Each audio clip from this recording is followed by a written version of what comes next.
সাবেক স্থানীয় সরকার মন্ত্রী তাজুল ইসলামের 767.67 কাঠা স্থাবর সম্পত্তি বাজেয়াপ্ত ও 34টি ব্যাংক অ্যাকাউন্ট জব্দের নির্দেশ দিয়েছেন আদালত।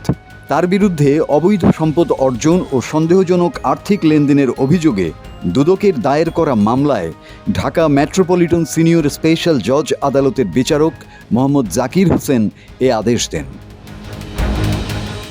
তাজুল ইসলামের এসব সম্পত্তি ঢাকা, কুমিল্লা ও নারায়ণগঞ্জে। এছাড়া কুমিল্লায় তার 2টি ফ্ল্যাট ও একটি 3তলা ভবনও বাজেয়াপ্ত করতে দুর্নীতি দমন কমিশনকে নির্দেশ দেওয়া হয়েছে। তাজুল ইসলামের ব্যাংক অ্যাকাউন্টগুলোতে মোট 21,24,81,000 টাকা জমা দেওয়া হয়েছিল।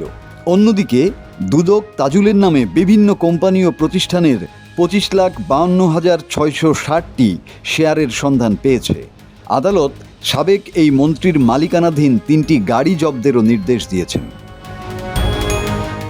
মামলার বিবরণ থেকে জানা যায়, তাজুলের বিরুদ্ধে 7,80,00,000 টাকার অবৈধ সম্পদ অর্জনের অভিযোগ আনা হয়েছে। দুদকের তদন্তে তার 46 কোটি টাকার সম্পদের খবর পাওয়া গেছে। এর মধ্যে 39,08,00,000 টাকা বৈধ বলে বিবেচিত হয়েছে। 7,80,00,000 টাকার কোনো ব্যাখ্যা নেই।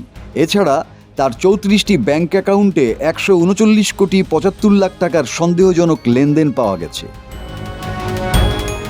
তাজুলের স্ত্রী ফৌজিয়ার বিরুদ্ধেও 6,90,00,000 টাকার অবৈধ সম্পদ অর্জনের অভিযোগ আনা হয়েছে। দুদকের তদন্তে দেখা গেছে তার মোট সম্পদের মূল্য 14,02,00,000 টাকা। এর মধ্যে 7,12,00,000 টাকা বৈধ বলে বিবেচিত, বাকি 6,90,00,000 টাকার কোনো ব্যাখ্যা নেই। এছাড়া তার 11টি ব্যাংক অ্যাকাউন্টে 27,11,00,000 টাকার সন্দেহজনক লেনদেন পাওয়া গেছে।